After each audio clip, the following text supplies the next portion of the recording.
பரிந்து பேசும் புனித அந்தோணியாரே, புதுமைகளை புரியும் எங்கள் புனித அந்தோணியாரே, இறைவனிடம் பரிந்து பேசும் புனித அந்தோணியாரே, புதுமைகளை புரியும் எங்கள் புனித அந்தோணியாரே, சரணமையா சரணமையா உந்தன் பாதம் சரணமையா, சரணமையா சரணமையா உந்தன் பாதம் சரணமையா.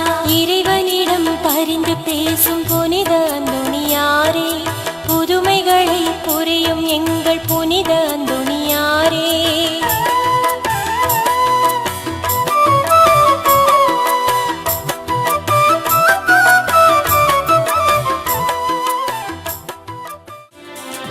மக்களாக மகிழ்ந்து வருகின்ற திருப்பவனி திருச்சபை இணைந்து கிறிஸ்துவோடு தருமே தியாகப்பலி.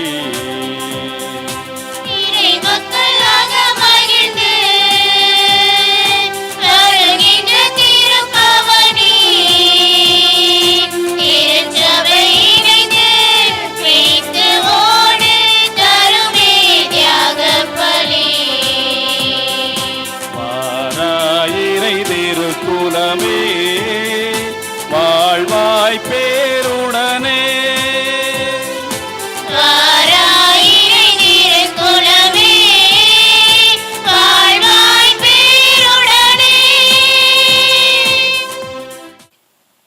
தந்தை மகன் தூயாவியாரின் பெயராலே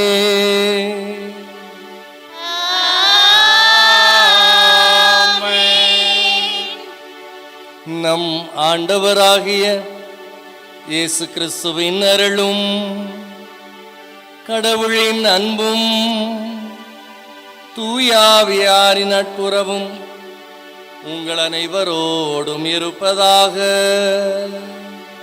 உம் ஆன்மாவோடும் இருப்பதாக. ஆண்டவரின் அருளும் ஆசீர்வாதமும் நாடி அவரின் ஆலயம் கூடி வந்திருக்கும் அன்பு சகோதரமே, உங்கள் அனைவரையும் இயேசு கிறிஸ்துவின் நாமத்தினால் வாழ்த்தி வரவேற்பதில் பெருமகிழ்வு கொள்கிறேன். இன்றைய முதல் வாசகமும் நற்செய்தி வாசகமும் தொழுநோயை பற்றி பேசுகின்றன. தொழுநோயால் பாதிக்கப்பட்டவர்கள் இயேசுவின் காலத்தில் அடைந்த துன்பங்களுக்கு அளவே இல்லை. உடல் வேதனை மட்டுமல்லாது சமூகத்திலிருந்து ஒதுக்கப்பட்டவர்களாக, ஓரம் தள்ளப்பட்டவர்களாக, அளவுக்கு அதிகமான மனவேதனையையும் அனுபவித்தார்கள். இப்படிப்பட்ட தொழுநோயாளர் மீதுதான் இயேசு பரிவு கொண்டு தமது அன்பையும் இரக்கத்தையும் பொழிந்து அவரை தொட்டு குணமாக்குகிறார். எங்கே இரக்கம் இருக்கிறதோ அங்கே கடவுளின் பிரசன்னம் வெளிப்படுகிறது. நாம் அனைவரும் கடவுளின் சாயலை தாங்கியவர்கள். கடவுளின் ஆவியை, உயிர் மூச்சை கொண்டுள்ளோம். நம்மிடமுள்ள கடவுளின் பிரசன்னம் வெளிப்பட நாம் இரக்கம் உள்ளவர்களாக இருக்க வேண்டும். இரக்க குணமே நம்மை இறைவனுக்கு உகந்ததாய் மாற்றும். இறைவன் நம்மை கடந்து வந்த பாதையில் பாதுகாப்பாய் எல்லாவித ஆசீர்வாதங்களாலும் நிறைத்து வழி நடத்தி வந்ததற்காக நன்றி கூறுவோம். இறைவனின் இரக்கம் தொடர்ந்து நம்மையும் நம் குடும்பங்களையும் நம் ஊரையும் பாதுகாத்து வழிநடத்தவும் இறைவனுக்கு நன்றி உள்ளவர்களாக வாழவும் அருள் வேண்டுவோம். இணைவோம் பக்தியுடன் இத்தியாக திருப்பலியில். அன்புமிக்க சகோதர சகோதரிகளே, தூய மறை நிகழ்வுகளை கொண்டாட நாம் தகுதி பெறும் பொருட்டு நமது பாவங்களை ஏற்றுக்கொள்வோம். எல்லாம் வல்ல இறைவனிடமும்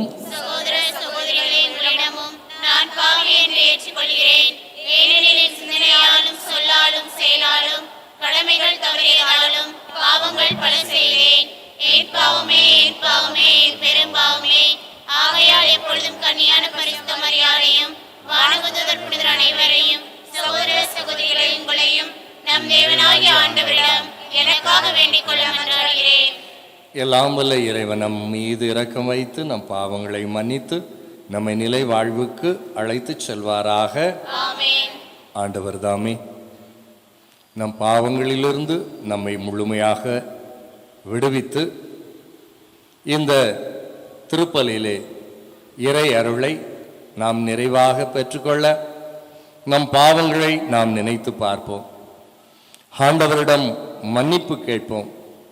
மன்னிப்பு பெற்றவர்களாக மகிழ்ச்சியோடு இந்த திருப்பலியிலே கலந்து கொள்ள நாம் ஊதாரி மகனைப் போல, அப்பா உமக்கு எதிராகவும் வானகத்திற்கு எதிராகவும் நான் பாவம் செய்தேன், உமது மகன் என்ற அழைக்கப்பட நான் தகுதியற்றவன், என்னை உமது வேலைக்காரர்களுள் ஊழியர்களுள் ஒருவராக என்னை ஏற்றுக்கொள்ளும் என்று தந்தையிடம் மன்னிப்பு கேட்டது போல நாமும் இன்றைய நாளில் ஆண்டவரிடம், அப்பா உமக்கு எதிராக, என் சகோதர சகோதரிகளுக்கு எதிராக, என் உடல் ஆன்மா இவற்றிற்கு எதிராக நான் பாவம் செய்திருக்கிறேன். என் பாவங்களெல்லாம் நான் நினைத்து பார்த்து மனம் வருந்தி மன்னிப்பு கேட்டு உம்மிடம் ஓடி வந்திருக்கிறேன். இயேசுவே, எனக்காகவே நீ பாலகனாக பிறந்தீர். எனக்காகவே நீர் புதிய ஆண்டை தந்திருக்கிறேன். எனக்காகவே நீர் ஒரு புதிய நாளை தந்திருக்கிறேன். எனக்காகவே நீர் ஒரு புதிய வாழ்வை எனக்கு தந்திருக்கிறேன்.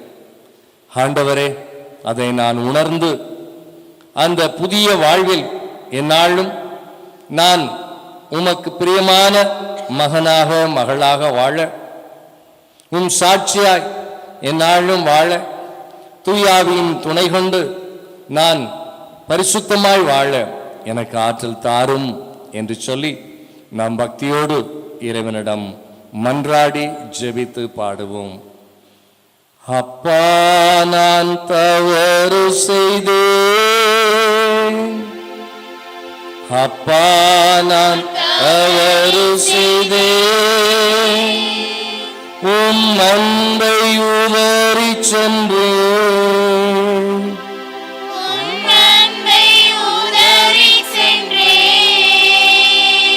நான் கட்டளைந்து ஓடி வந்தேன்.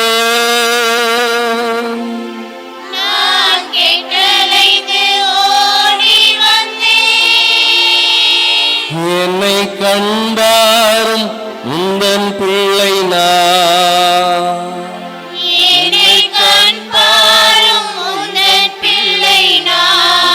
எல்லோரும் சேர்ந்து, அப்பா நான் தவறு செய்தேன். உம் அன்பை உதறி சென்றேன். நான் கட்டளைந்து ஓடி வந்தேன். என்னை கண்டார் உந்தன் பிள்ளை நான். சுமைகளில் சோர்ந்தோரே, சுமைகளில் சோர்ந்தோரே, என்னிடத்தில் வாரும் என்று, என்னிடத்தில் வாரும் என்று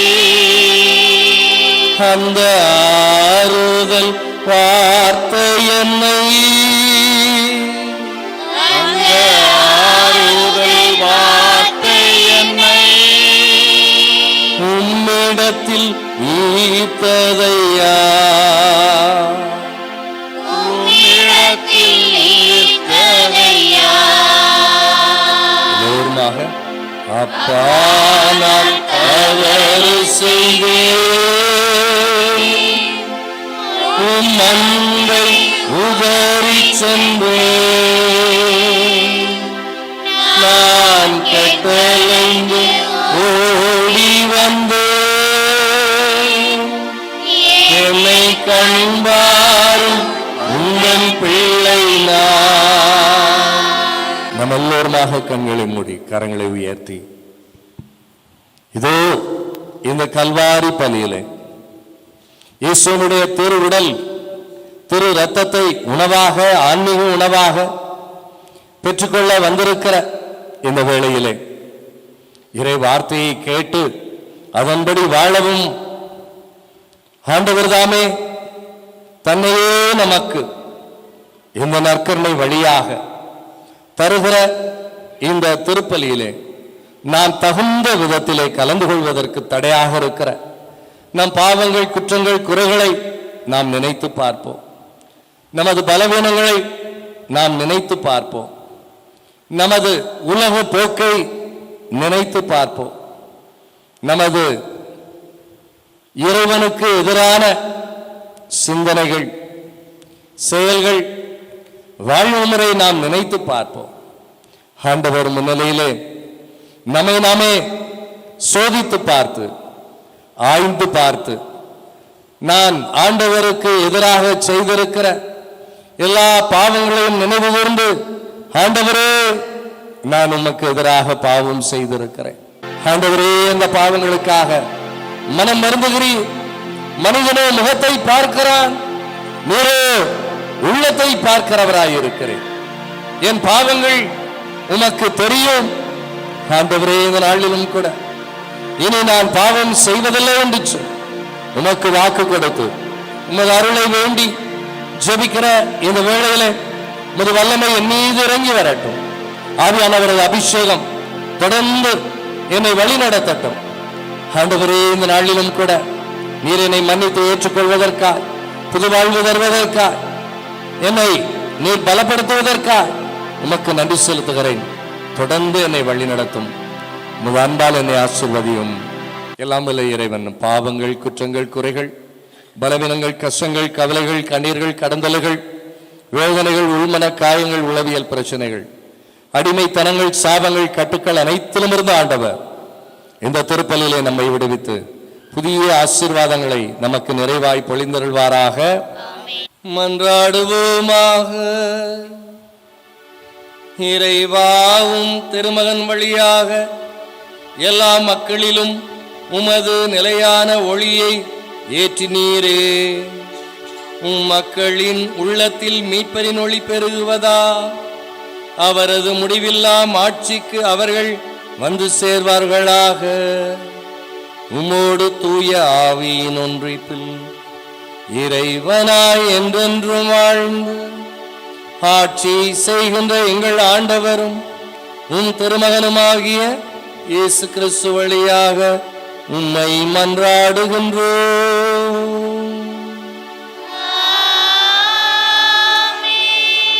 சாமுவேல் முதல் நூலிலிருந்து வாசகம்.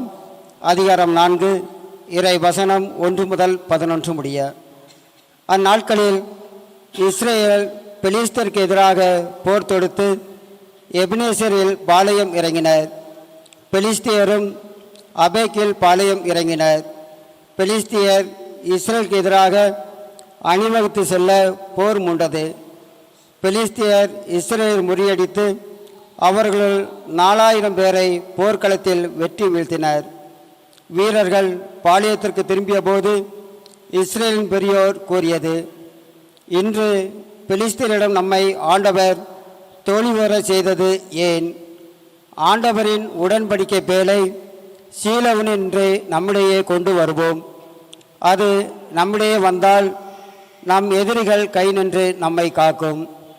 ஆகவே வீரர்கள் சீலோவுக்கு ஆட்களை அனுப்பி கிருபையின் மீது வீட்டிற்கும் படைகளின் ஆண்டவரது உடன்படிக்கை பேழையை அங்கிருந்து கொண்டு வர செய்தனர். ஏலியின் 2 புதல்வர்களான ஒப்பினியும் பினாகாசும் கடவுளின் உடன்படிக்கை பேழையோடு இருந்தனர். ஆண்டவரது உடன்படிக்கை பேழை பாளையத்திற்கு வந்ததும் இஸ்ரேல் அனைவரும் நிலைமை அதிரும் அளவிற்கு பெரும் ஆரவாரம் செய்தனர். இந்த ஆரவாரத்தை கேட்டு பெலிஸ்தியர் எபிரேயரின் பாளையத்தில் இப்பெரும் ஆரவாரமும் கூச்சலும் ஏன் என்று வினவினர். ஆண்டவரது உடன்படிக்கை பேழை பாளையத்தினால் வந்துவிட்டது என்று அறிந்து கொண்டனர். அப்போது பெலிஸ்தியர் பேரச்சம் கொண்டு, கடவுள் பாளையத்திற்கு வந்துவிட்டார், நமக்கு ஐயோ கேடு, இதற்கு முன்பு இப்படி நேர்ந்ததே இல்லை, நமக்கு ஐயோ கேடு, இத்தனை வலிமை மிகு கடவுளிடமிருந்து நம்மை காப்பவர் யார்? இக்கடவுள்தான் எகிப்தியரை பாலை நிலத்தில் பல்வேறு வாதைகளால் துன்புறுத்தியவர். பெலிஸ்தருக்கு துணிவு கொள்ளுங்கள், ஆண்மையோடு இருங்கள், எபிரேயர் உங்களுக்கு அடிமையாக இருந்தது போல நீங்களும் எபிரேயருக்கு அடிமைகளாக ஆகாதபடி ஆண்மையோடு போரிடுங்கள் என்றனர். பெலிஸ்தியர் மீண்டும் போர் தொடுத்தனர். இஸ்ரேல் தோல்வியுற அவர்களில் ஒவ்வொருவரும் தன் கூடாரத்துக்குள் தப்பி ஓடினார்கள். அன்று மாபெரும் உயிர் சேதம் ஏற்பட்டது. இஸ்ரேலில் 30,000 காலாப்படையினர் மாண்டனர். கடவுளின் பேழை கைப்பற்றப்பட்டது. ஏலியின் 2 புதல்வர்கள் ஒப்பனியும் பினாகாசும் மாண்டனர். ஆண்டவர் வழங்கும் அருள்வாக்கு. இறைவா உமக்கு நன்றி. ஆண்டவரேவும் பேரன்பில் எங்களை மீட்டருளும்.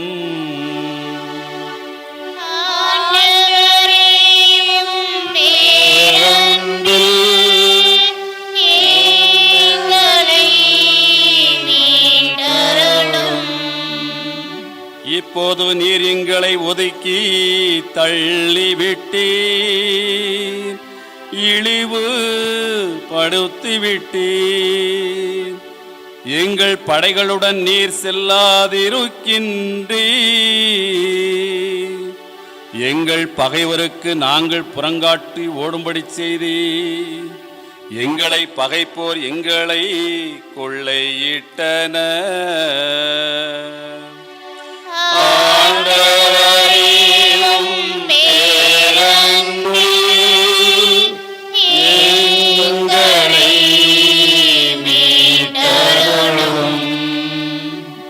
எங்களை அடுத்து வாழ்வோரின் பழிப்புக்கு எங்களை ஆளாக்கினீர். எங்கள் சுற்றுப்புறத்தாரின் ஏளனத்திற்கும் இகழ்ச்சிக்கும் எங்களை உள்ளாக்கினீர். வேற்றினத்தாரிடையே எங்களை ஒரு பழிச்சொல்லாக்கினீர். ஏனைய மக்கள் எங்களை பார்த்து தலையசைத்து நகைக்கின்றனர்.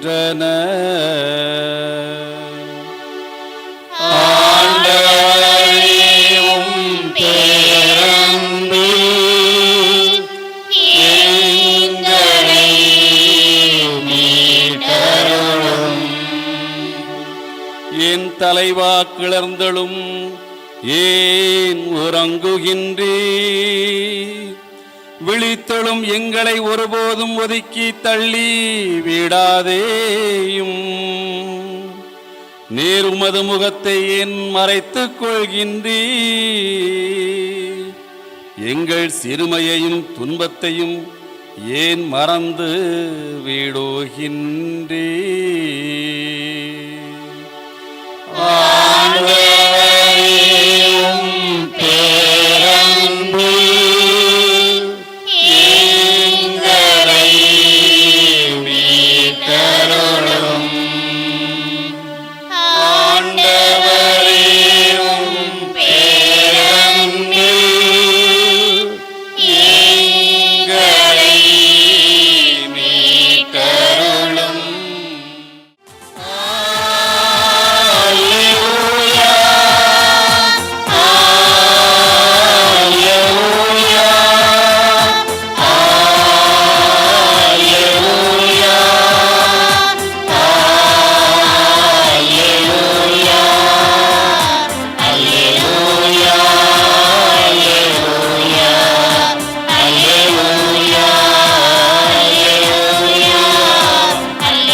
அரசு பற்றிய நற்செய்தியை பறைசாற்றினார்.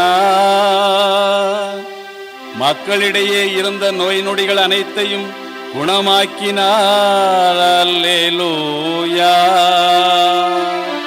அல்லேலூயா, அல்லேலூயா, அல்லேலூயா.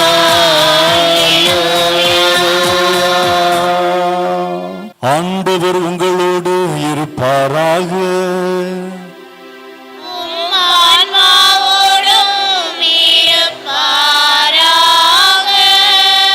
மார்க்கு எழுதிய தூய நற்செய்தியிலிருந்து வாசகம். ஆண்டவரே, ஆட்சி உமக்கே. அதிகாரம் 1, இறைவசனங்கள் 40 முதல் 45 முடிய. ஒரு நாள் தொழுநோயாளர் இயேசுவிடம் வந்து, நீர் விரும்பினால் எனது நோயை நீக்க உம்மால் முடியும் என்று முழந்தாள் படியிட்டு வேண்டினார். இயேசு அவர் மீது பரிவு கொண்டு தம் கையை நீட்டி அவரை தொட்டு அவரிடம், நான் விரும்புகிறேன், உமது நோய் நீங்குக என்றார். உடனே தொழுநோய் அவரை விட்டு நீங்க அவர் நலமடைந்தார். பிறகு அவரிடம், இதை யாருக்கும் சொல்ல வேண்டாம், கவனமாயிரும். ஆனால் நீர் போய் உம்மை குருவிடம் காட்டி நோய் நீங்கியதற்காக மோசே கட்டளையிட்டுள்ள காணிக்கையை செலுத்தும். நீர் நலமடைந்துள்ளீர் என்பது அதற்கு சான்று என்று மிக கண்டிப்பாக கூறி உடனடியாக அவரை அனுப்பிவிட்டார். ஆனால் அவர் புறப்பட்டு சென்று இந்த செய்தியை எங்கும் அறிவித்து பரப்பி வந்தார். அதனால் இயேசு எந்த நகருக்குள்ளும் வெளிப்படையாய் செல்ல முடியவில்லை. வெளியே தனிமையான இடங்களில் தங்கி வந்தார். எனினும் மக்கள் எல்லா இடங்களிலிருந்தும் அவரிடம் வந்து கொண்டிருந்தனர். ஆண்டவரின் அருள்வாக்கு. கிறிஸ்துவே உமக்கு புகழ். இயேசுவில் பிரியமான என் அன்பு சகோதரமே, இன்றைய இறை வார்த்தையின் அடிப்படையில் நாம் தியானிக்கின்ற பொழுது, இறைமகன் இயேசு தன் மக்கள் மீது பரிவு கொண்டவராக, இரக்கமுள்ளவராக, அன்பு செலுத்துபவராக இருக்கின்ற செய்தியை இன்றைய 2 வாசகங்களும் நமக்கு எடுத்து எம்புகின்றன. இன்றைய நற்செய்தியிலே நாம் வாசிக்க கேட்டோம், நீர் விரும்பினால் எனது நோயை நீக்க உம்மால் முடியும் என்று முழந்தாள் படியிட்டு வேண்டினார். ஆம், இயேசுவில் பிரியமான என் அன்பு சகோதரமே, இந்த நுகர்வு கலாச்சார உலகத்திலே மனிதர்களாக இருக்கக்கூடிய நமக்கு துன்பம் இருக்கின்றது, இன்பம் இருக்கின்றது, நோய்கள் இருக்கின்றது, முதுமையான பயம் இருக்கின்றது. ஆனால் இவை அனைத்தும் இந்த நுகர்வு கலாச்சார உலகத்திலே நாம் அனுபவித்து வந்து கொண்டிருக்கின்றோம். இருந்த போதிலும் இறைமகன் இயேசு கிறிஸ்து வாழ்ந்த காலத்திலும் அந்த மக்கள் இதே தன்மையிலே அவர்கள் பாதிக்கப்பட்டு இருந்தார்கள். துன்பத்தினால் அவர்கள் அவதிப்பட்டார்கள், துயரத்தினால் அவதிப்பட்டார்கள், முதுமையினால் அவதிப்பட்டார்கள், நோயின் பிடியினால் அவதிப்பட்டார்கள்.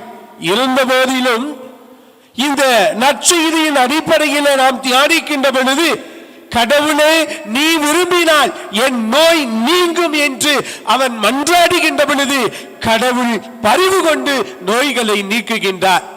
நாமும் பல நேரங்களிலே நோயின் பிடியிலே, முதுமையின் பிடியினிலே, துன்பத்தின் பிடியிலே, அவலத்தின் பிடியிலே, ஏற்றுக்களின் பிடியினிலே நாம் அழுது புலம்பிக் கொண்டிருக்கின்றோம்.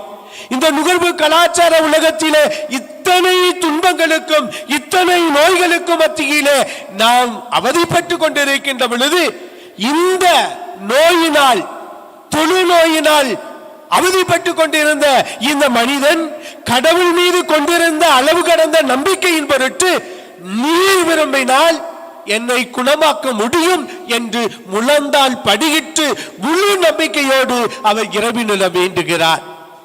அந்த நம்பிக்கையின் பொருட்டு, அவர் கடவுள் மீது கொண்டிருந்த அந்த அசைக்க முடியாத நம்பிக்கையின் பொருட்டு, கடவுள் அவருடைய துன்பத்தை கண்டு, அவருடைய நோயை கண்டு பரிவு கொண்டு இரக்கம் கொண்டு இறங்கி வந்து அவரை தொட்டு அந்த தொழுநோயிலிருந்து குணமாக்குகின்றார். ஆம்கிற இயேசுவில் பிரியமான என் அன்பு சகோதரமே, இதைத்தான் இறைமகன் இயேசு கிறிஸ்து இந்த நுகர்வு கலாச்சார உலகத்திலே பல்வேறு செயல்பாடுகளுக்கு மத்தியிலே நாம் வாழ்ந்து கொண்டிருக்கின்ற இந்த காலகட்டத்திலே எந்த நம்பிக்கை கொண்டு நாம் ஆலயத்திற்கு வர வேண்டும்?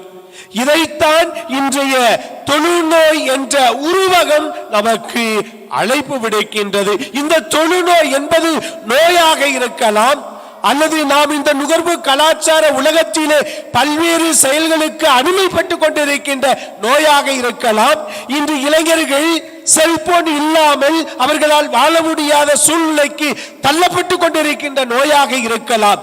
ஆனால் இருந்த போதிலும் இறைமகன் இயேசு கிறிஸ்து மீது முழுமையாக நம்பிக்கை கொண்டு உங்களுடைய வாழ்க்கையிலே ஏற்பட்டிருக்கின்ற துன்பங்களை உம்மால் மட்டும் எங்கள் வாழ்க்கையிலே மாற்ற முடியும், நீக்க முடியும், சுகம் பெற முடியும் என்று நாம் நம்பிக்கையோடு வருகின்ற பொழுது அங்கு அந்த தொழுநோய் பிடிபட்ட மனிதன் உம்மால் கூடும் என்று மண்டையிட்டு வேண்டிய பொழுது இறைவன் பரிவு கொண்டு இரக்கம் கொண்டு அந்த தொழுநோயை அவனிடமிருந்து அகற்றியது போல நம்மிடமிருந்தும் இறைவன் அகற்றுகின்றார் என்ற செய்தியைத்தான் இன்றைய நற்செய்தி நமக்கு எடுத்து இயம்புகின்றது. இப்படித்தான் ஒரு தம்பதியினர் ஒரு ஊரிலே வாழ்ந்து வந்தார்கள். அவ்வாறு கணவன் மனைவி 3 பிள்ளைகள் இவ்வாறு வாழ்ந்து வருகின்றார்கள். அந்த கணவன் மனைவி 3 பிள்ளைகளோடு அந்த கணவனுடைய தாயும் வாழ்ந்து வருகின்றார். தகப்பன் சில காலங்களுக்கு முன்பே இறந்து விடுகின்றார். இவ்வாறு இந்த குடும்பம் மகிழ்ச்சியான குடும்பமாக வாழ்ந்து வருகின்ற நேரத்திலே அந்த தாய் நோய்வாய்ப்படுகின்றார். மகன் நன்றாக கவனிக்கின்றார், மருமகளும் நன்றாக கவனித்துக் கொள்கின்றார். பேரப்பிள்ளைகளும் தன்னுடைய அம்மாச்சியை நன்றாக கவனித்துக் கொண்டு வருகின்றார்கள். இவ்வாறு கவனித்துக் கொண்டு வருகின்ற கால சூழ்நிலையிலே அவர்களுக்குள் ஒரு மிஸ் அண்டர்ஸ்டாண்டிங் வந்து விடுகின்றது. அந்த தாய் நோய்வாய்ப்பட்டிருக்கின்றார். நன்றாக கவனித்துக் கொண்டு வந்த அவர்கள் சிறிது சிறிது அந்த தாயை கவனிப்பதை அவர்கள் விட்டுவிடுகின்றார்கள். அந்த தாயினுடைய உடலிலே புண் ஏற்படுகின்றது. புண் ஏற்படுகின்ற பொழுது கவனித்து வந்த அவர்களுக்கிடையே ஏற்பட்ட விவாதத்தின் விளைவாக அந்த தாயை மறந்து விடுகின்றார்கள். அவ்வாறு மறந்து விட்டது விளைவாக அந்த தாயினுடைய உடம்பிலே ஏற்பட்ட புண்ணானது ஆறாமல் அது பெரிதாகி சுமலடிக்க ஆரம்பிப்பது விளைவாக அவள் மருமகள் திட்ட ஆரம்பிக்கின்றார். இந்த கிழவிக்கு வேற வேலை இல்லை, இவளுக்கு என்ன செய்தாலும் இவள் நாம் சொல்லுவதை கேட்பதில்லை என்று திட்ட ஆரம்பிக்கின்றார். 10 மாதம் சுமந்து பெற்ற அந்த தாய் அந்த மருமகள் கூறிய வார்த்தைகளை தாங்க முடியாமல் தற்கொலை முயற்சிக்கு ஆரம்பிக்கின்றார். இதை கண்ட அந்த மகன் தன்னுடைய தாயினுடைய செயல்பாடை அறிந்து என்ன செய்கின்றனர், வாங்கம்மா ஹாஸ்பிட்டலுக்கு போகலாம் என்று தன்னுடைய தாயை பைக்கில் ஏற்றிக்கொண்டு ஒரு இடத்திற்கு சென்று விட்டு அம்மா இங்கே இருங்கள், நான் வந்து விடுகிறேன் என்று விட்டு வந்து விடுகின்றான். அந்த தாய் தன்னுடைய மகன் வருவான் வருவான் வருவான் என்று அழுது புலம்பிக் கொண்டு அந்த தெரு ஓரத்திலே அங்கிருந்த இடத்திலே பட்டினியாக கிடந்து கொண்டிருக்கின்றான். தன்னுடைய மகன் வருவான் வருவான் வருவான் என்று காத்து கொண்டிருந்த அந்த தாய் கடைசியில் தன்னுடைய மகன் வரவில்லை, தான் அவனுக்கு சுமையாக இருக்கின்றேன் என்று நினைத்து ஆஸ்பத்திரிக்கு கூட்டிக் கொண்டு போன் என்று சொல்லிக் கொண்டு என்னை வந்து இவ்விடத்தில் விட்டுவிட்டு என்னுடைய மகன் சென்று விட்டானே என்று நினைத்து அந்த தாய் நினைத்து நினைத்து நினைத்து அவ்விடத்திலே இறந்து விடுகின்றார். கடைசியில் அனாதை பிணமாக கிடந்த அந்த தாயை அங்கு அக்கம் பக்கத்தில் இருந்தவர்கள் காவல்துறைக்கு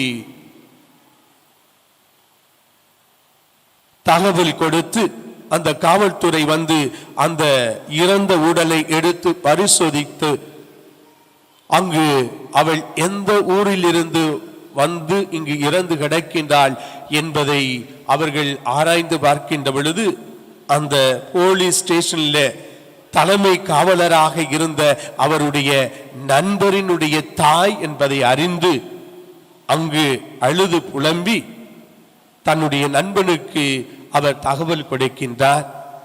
நண்பா, நம்முடைய தாய் இறந்து விட்டாள், நீ என்ன செய்தாய்?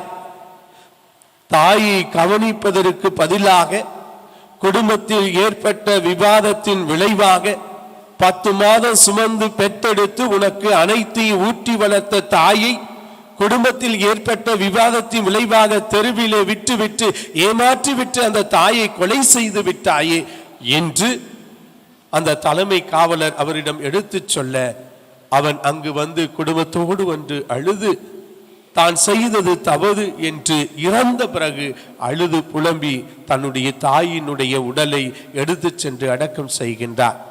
இப்படிப்பட்ட நோய்கள் நம்மிடம் இருந்து அகற்றப்பட வேண்டும் என்பதுதான் இறைமகன் இயேசு கிறிஸ்துவினுடைய செயலாக இருக்கின்றது. நம்முடைய குடும்பங்களிலே, இந்த நுகர்வு கலாச்சார உலகத்திலே நம்முடைய தாயை மதிக்காமல், நம்முடைய பெற்றோர்களை மாண்புடன் நடத்தாமல், நமக்கு சுமையாக என்று கருதி நம்முடைய பெற்றோர்களை கொன்று குவித்துக் கொண்டிருக்கின்ற காலகட்டம் தான் இந்த காலமாக இருக்கின்றது. இப்படிப்பட்ட செயலில் இருந்து மாறுபட வேண்டும் என்பதுதான் இறைமகன் இயேசு கிறிஸ்துவினுடைய செயலாக இருக்கின்றது. இன்றைய நற்செய்தியிலே பார்க்கின்றோம், தொழுநோய் என்றாலே ஒதுக்கப்பட வேண்டியவன், தொழுநோய் என்றாலே பிற மனிதரிடமிருந்து தள்ளி வைத்து புறக்கணிக்கப்பட்ட மனிதனாக கருதப்படுகின்றார். ஆனால் பழைய ஏற்பாட்டிலே லேவியர் ஆகமத்திலே பார்க்கின்ற பொழுது அங்கு கூறப்படுகின்றது, எவனொருவன் தொழுநோயை கொண்டிருக்கின்றானோ அவன் இந்த உலகத்திலே பாவம் செய்ததன் விளைவாக இறைவனிடமிருந்து பெற்ற தண்டனையாக பழைய ஏற்பாட்டிலே கருதப்பட்டது. ஆனால் இறைமகன் இயேசு கிறிஸ்துவினுடைய காலகட்டத்திலே தொழுநோயினால் பாதிக்கப்பட்டு மக்களினால் ஒதுக்கப்பட்டிருந்த அந்த காலகட்டத்திலே மோசேயின் சட்டத்தின்படி ஒதுக்கி வைக்கப்பட்ட அவர்களினுடைய அந்த சட்டங்களை கடந்து இறைமகன் இயேசு கிறிஸ்து உடைத்து எறிந்து தொழுநோயாளர்களை தொட்டு அவர்கள் மீது பரிவு கொண்டு அவர்களை தன்னிடம் வரவழைத்து அவர்களுக்கு அந்த நோயிலிருந்து விடுதலை கொடுக்கின்றார்.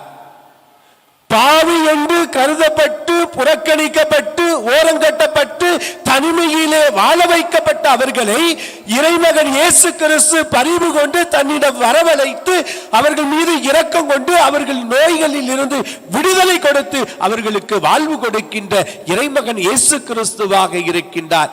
அந்த பரிவு நாம் வாழ்கின்ற சூழ்நிலையில பல்வேறு நோய்களினால், பல்வேறு துன்பங்களினால், பல்வேறு பிரச்சனைகளினால் ஆளாக்கப்பட்டு தனிமையாக்கப்பட்டு இருக்கின்றவர்கள் மீது நாமும் இந்த இறைமகன் இயேசு கிறிஸ்துவை போல ஆறுதல் காட்டவும், அவர்களை ஊக்கப்படுத்தவும், அவர்களுடைய துன்பங்களிலே பங்கெடுக்கவும் நாம் முயற்சி செய்கின்ற பொழுது இந்த தொழுநோய் மனிதனுக்கு இறைவன் தன்னுடைய ஆற்றலை பொழிந்து இரக்கம் கொண்டு அவனுக்கு அந்த நோயிலிருந்து விடுதலை கொடுத்தது போல நமக்கும் இறைமகன் இயேசு விடுதலை கொடுப்பார் என்ற செய்தியைத்தான் இன்றைய இறை வார்த்தை நமக்கு எடுத்து சொல்கின்றது. அதுதான் இறைமகன் இயேசு கிறிஸ்து தொழுநோயிலிருந்து விடுதலை கொடுத்த பிறகு, நல்லதை செய்த பிறகு, மனம் இறங்கிய பொழுது அந்த குணமடைந்த மனிதனிடம் இதை யாருக்கும் அறிவிக்க வேண்டாம் என்று கூறுகின்றார்.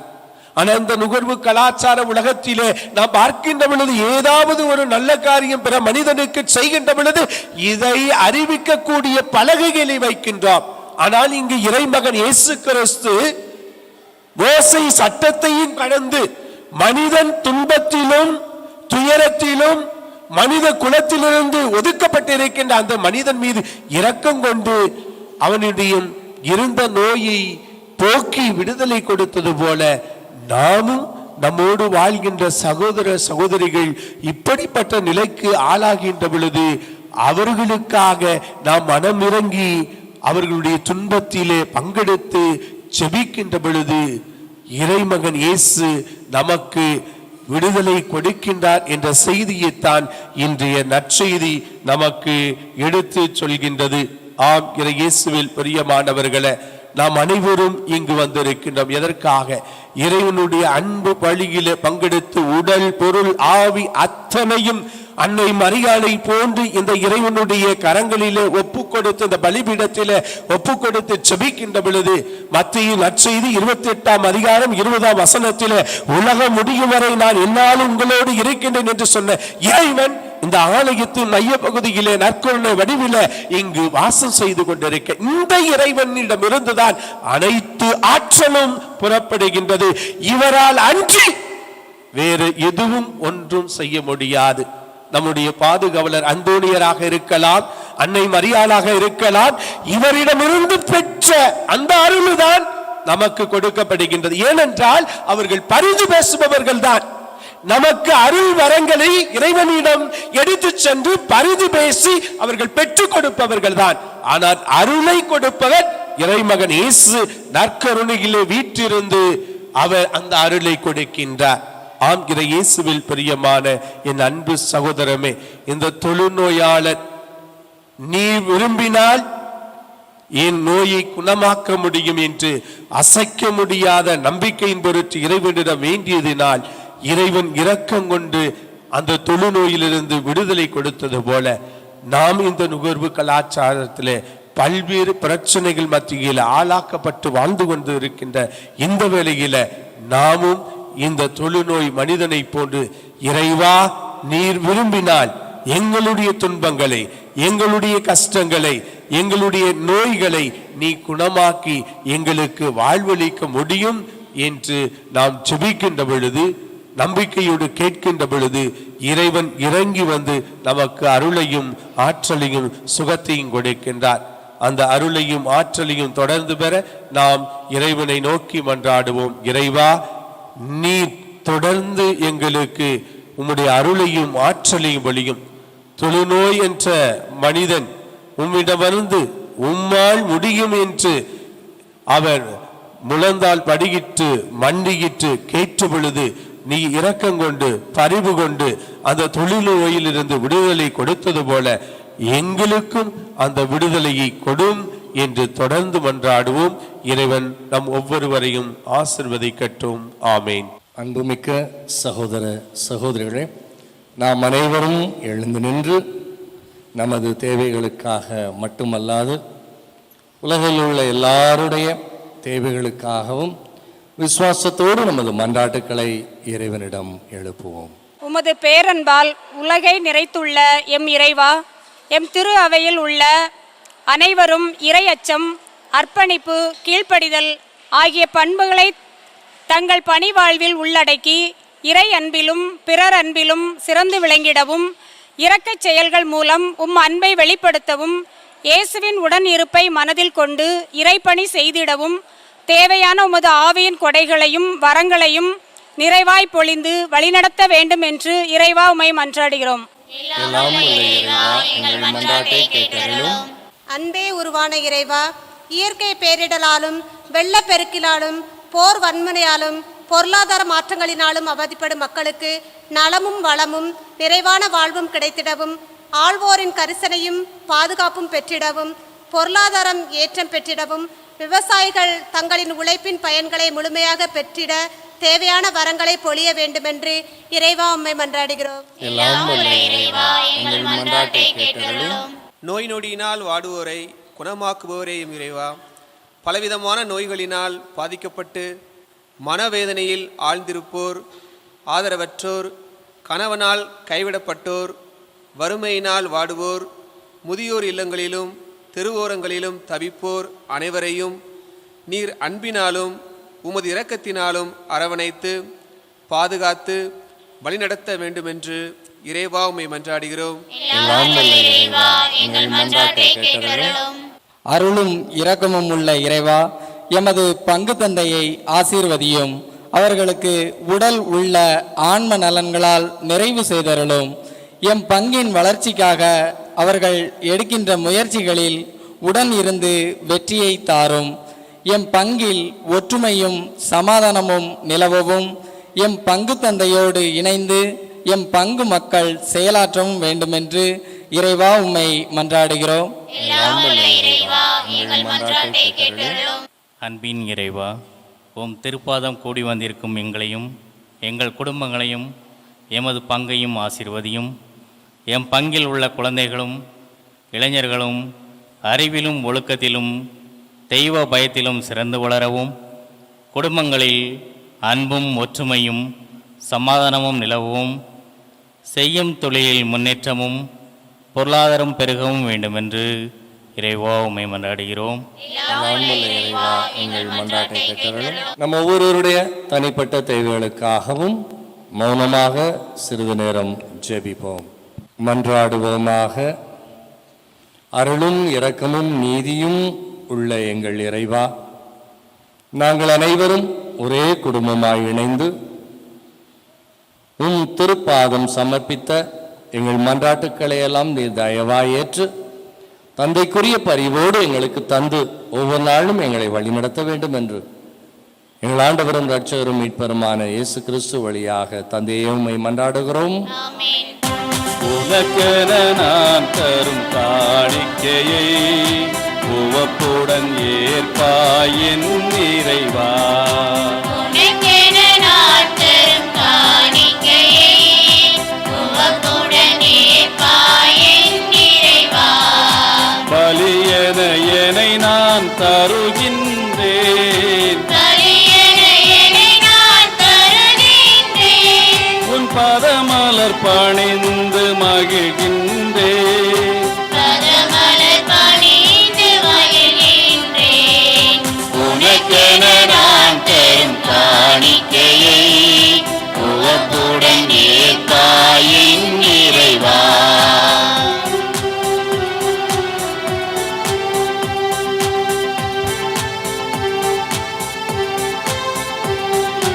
உழைப்பின் கனீது உனக்காக, உன்னருள் கொடைகளின் பலனாக.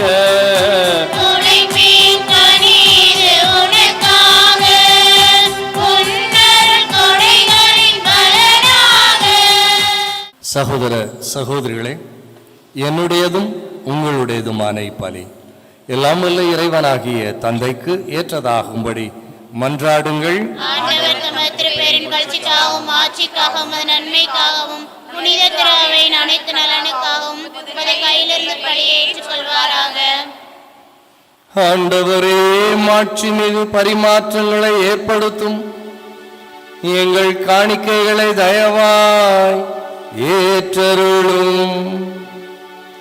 அதனால் நீர் தந்தவற்றையே உமக்கு ஒப்புக் கொடுத்து உம்மையே நாங்கள் பெற்றுக்கொள்ள தகுதி பெறுவோமாக.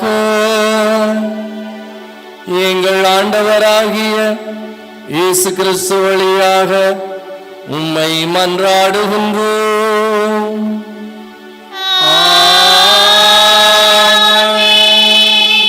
ஆண்டவர் உங்களோடு இருப்பாராக.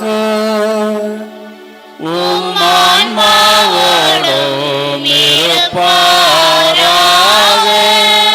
இதயங்களை மேலே எழுப்புங்கள். ஆண்டவரிடம் எழுப்பியுள்ளோம். நம் இறைவராகிய ஆண்டவருக்கு நன்றி கூறுவோம். அது தகுதியும் நீதியுமானதே. ஆண்டவர தூயவரான தந்தையே, என்றும் உள்ள எல்லாம் வல்ல நித்திய இறைவா, உமது அன்பார்ந்த மகன் இயேசு கிறிஸ்து வழியாக எந்நாளும் எவ்விடத்திலும் நாங்கள் உமக்கு நன்றி செலுத்துவது மெய்யாகவே தகுதியும் நீதியுமாகும். எங்கள் கடமையும் மீட்புக்குரிய செயலுமாகும்.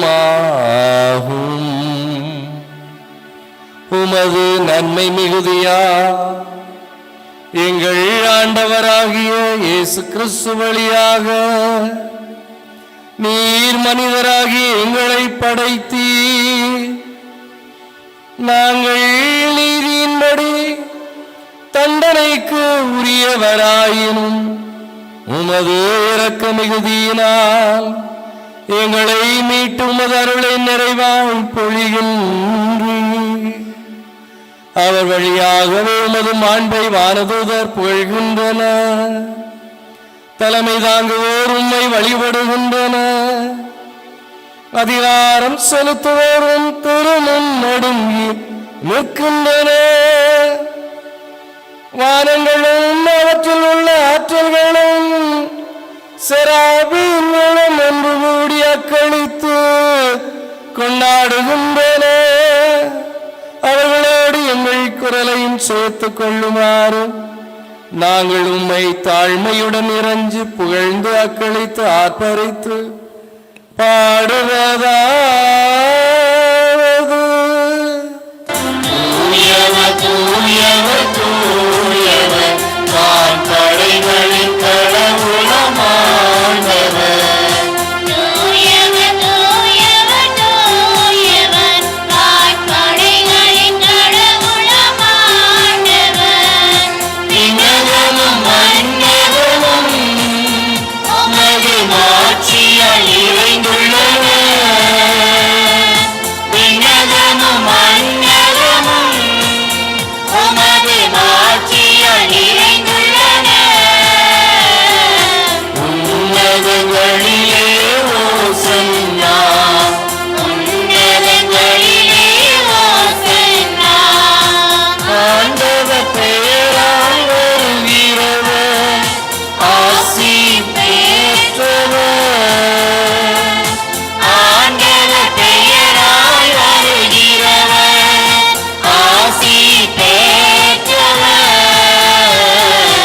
உன்னதங்களிலே ஓசன்னா, உன்னதங்களிலே ஓசன்னா. உன்னதங்களிலே ஓசன்னா. உன்னதங்களிலே ஓசன்னா. ஆண்டவரே, நிர்மையாகவே தூயவர், தூய்மை அனைத்திற்கும் ஊற்று. ஆகவே உம்முடைய தூய ஆவியை பொழிந்து இக்காணிக்கைகளை தூய்மைப்படுத்த வேண்டும் என்று உம்மை தாழ்மையோடு வேண்டுகின்றோம். இவ்வாறு எங்கள் ஆண்டவர் இயேசு கிறிஸ்துவின் திருவுடலும் திரு இரத்தமுமாக எங்களுக்கு இவை மாறுவனவாக. அவர் பாடுபட உளம் கனிந்து தம்மை கையளித்த போது அப்பத்தை எடுத்து நன்றி செலுத்தி அதை பிட்டு தம் சீடர்களுக்கு அளித்து கூறியதாவது: அனைவரும் இதிலிருந்து பெற்று உண்ணுங்கள், ஏனெனில் இது உங்களுக்காக கையளிக்கப்படும் என் உடல்.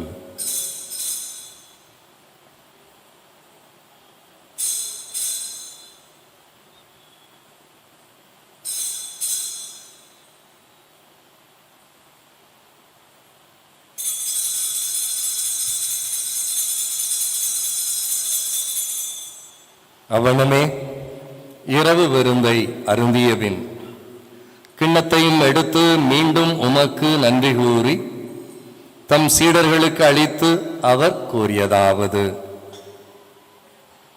அனைவரும் இதிலிருந்து பெற்று பருகுங்கள், ஏனெனில் இது புதிய நிலையான உடன்படிக்கைக்கு உரிய என் இரத்தத்தின் கிண்ணம். இது பாவ மன்னிப்புக்கென்று உங்களுக்காகவும் பலருக்காகவும் சிந்தப்படும். இதை என் நினைவாக செய்யுங்கள்.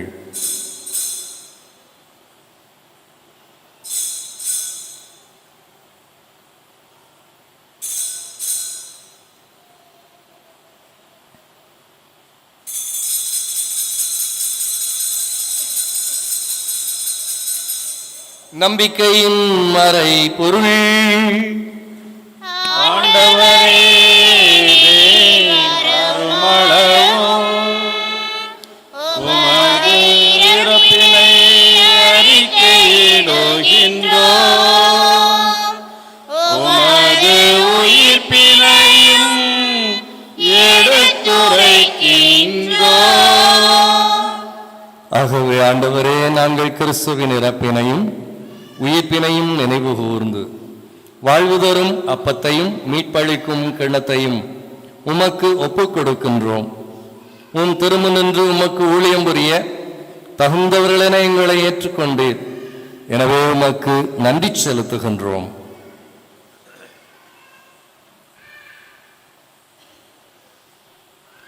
மேலும் கிறிஸ்துவின் உடலிலும் இரத்தத்திலும் பங்கு கொள்ளும் எங்களை தூய ஆவியார் ஒன்று சேர்க்க வேண்டும் என உம்மை தாழ்மையுடன் மன்றாடுகின்றோம். ஆண்டவரே, உலகெங்கும் பரவி இருக்கும் உமது திரு அவையை நினைவு கூர்ந்தருளும்.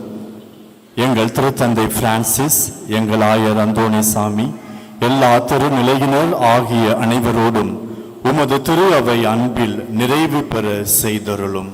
மேலும் உயிர்த்தெழும் எதிர்நோக்குடன் துயில் கொள்ளும் எங்கள் சகோதரர் சகோதரிகளையும் இறந்தோர் அனைவரையும் இரக்கத்துடன் நினைவு கூர்ந்து உமது திருமுக ஒளியினுள் ஏற்றருளும். எங்கள் அனைவர் மீதும் இரக்கமாயிரும். கடவுளின் கன்னித்தாயான புனித மரியா, அவருடைய கணவரான புனித யோசேப்பு, புனித திருத்தூதர்கள், நமது பங்கின் பாதுகாவலர் புனித அந்தோனியார், இவ்வுலகில் உகந்தவராய் இருந்தோர் ஆகிய புனிதர் அனைவருடனும் நாங்கள் நிலை வாழ்வில் பங்கு கொள்ளும் தகுதி பெற்று உன் திருமகன் இயேசு கிறிஸ்து வழியாக உம்மை புகழ்ந்தேத்து வரமருள மெய்மன்றாடுகின்றோம். இவர் வழியாக இவரோடு இவரில் எல்லாம் வல்ல இறைவனாகிய தந்தையே, தூய ஆவியாரின் ஒன்றிப்பில் எல்லா புகழும் மாட்சியும் என்றென்றும் உமக்கு உரியதே.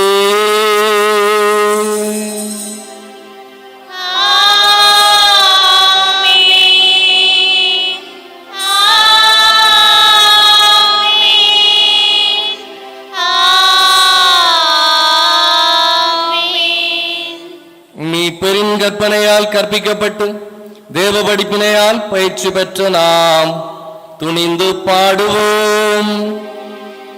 விண்ணுலகில் இருக்கிற எங்கள் தந்தையே, உமது பெயர் தூயது என போற்றப் பெறுக.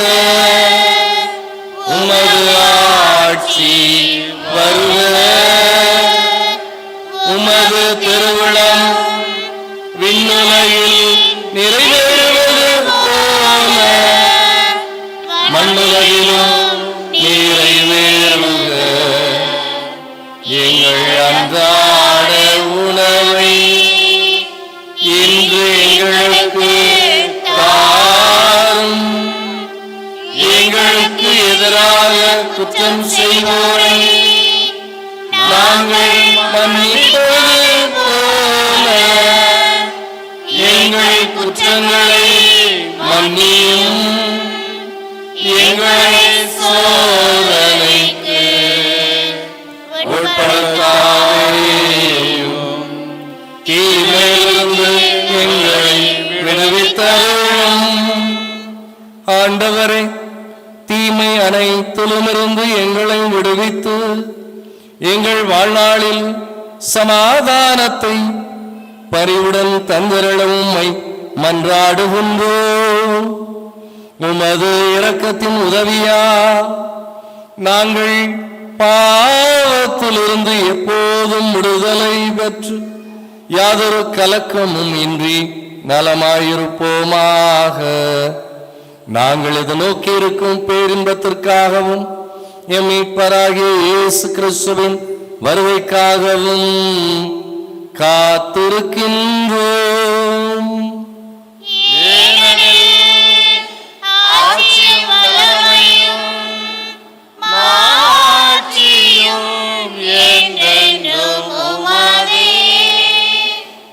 ஆண்டவர் இயேசு கிறிஸ்துவே, அமைதி உங்களுக்கு விட்டு சொல்லுகிறேன், என் அமைதியையே உங்களுக்கு அளிக்கிறேன் என்று உம் திருத்தூதர்களுக்கு மொழிந்தீரே. எங்கள் பாவங்களை பாராமல் உமது திரு அவையின் நம்பிக்கையை கண்ணோக்கி உமது திருவுளத்திற்கு ஏற்ப அதற்கு அமைதியும் ஒற்றுமையும் அளித்தருள திருவுளம் கொள்வீராக. என்றென்றும் வாழ்ந்து ஆட்சி செய்கின்றவர் நீரே.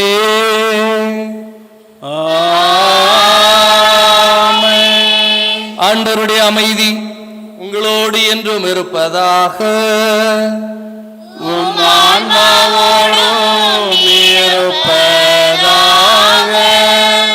நற்கருணை ஆண்டவர் நமக்கு தருகிற சமாதானத்தை பெற்றுக்கொண்டு மகிழ்ச்சியோடு பகிர்ந்து கொள்வோம்.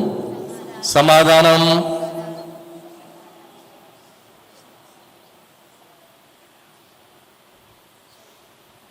உலகின் பாவங்களை போக்கும் இறைவனின் செம்மறியே, எங்கள் மேல் இரக்கமாயிரும். உலகின் பாவங்களை போக்கும் இறைவனின் செம்மறியே, எங்கள் மேல் இரக்கமாயிரும். உலகின் பாவங்களை போக்கும் இறைவனின் செம்மறியே, எங்களுக்கு அமைதி அளித்தருளும். இதோ நம் ஆண்டவர் இயேசு. இவரே உலகின் பாவங்களை போக்குகின்றவர். செம்மறியின் விருந்துக்கு அழைக்கப்பெற்ற நாம் அனைவரும் பெயர் பெற்றோர். ஆண்டவரே, நீர் என் உள்ளத்தில் எழுந்தினான் தகுதியற்றவள், ஆனால் ஒரு வார்த்தை மட்டும் சொல்லியருளும், எனது ஆன்மா குணமடையும். கிறிஸ்துவின் திருவுடலும் திரு ரத்தமும் நம்மை காத்து நிலை வாழ்வு அளிப்பதாக. ஆமென். என் சுவாச காற்றே, என் வாழ்வின் ஊற்றே, இறைவா என் உள்ளம் வருவாய். என் உயிரின் உணவே, என் வாழ்வின் வழியே, தலைவாரி உன்னை தருவாய்.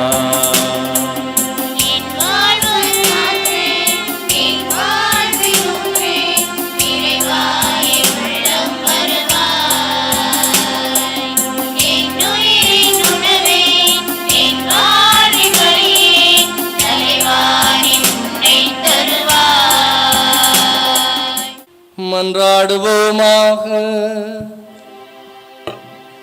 எல்லாம் வல்ல இறைவா, எங்களுக்கு அருள் புரிய உம்மை தாழ்மையோடு வேண்டுகின்றோம். புனிதமான இம்மறை நிகழ்வுகளின் ஆற்றலால் எங்கள் வாழ்வு என்றும் உறுதி பெறுவதாக. எங்கள் ஆண்டவராகிய இயேசு கிறிஸ்து வழியாக உம்மை மன்றாடுகின்றோம். ஆண்டவர் உங்களோடு இருப்பாராக.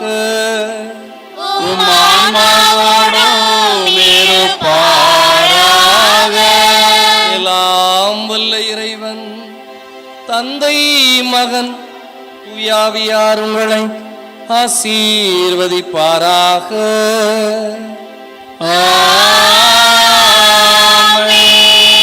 சென்று வாருங்கள், திருப்பலி நிறைவேறிற்று. இறைவனுக்கு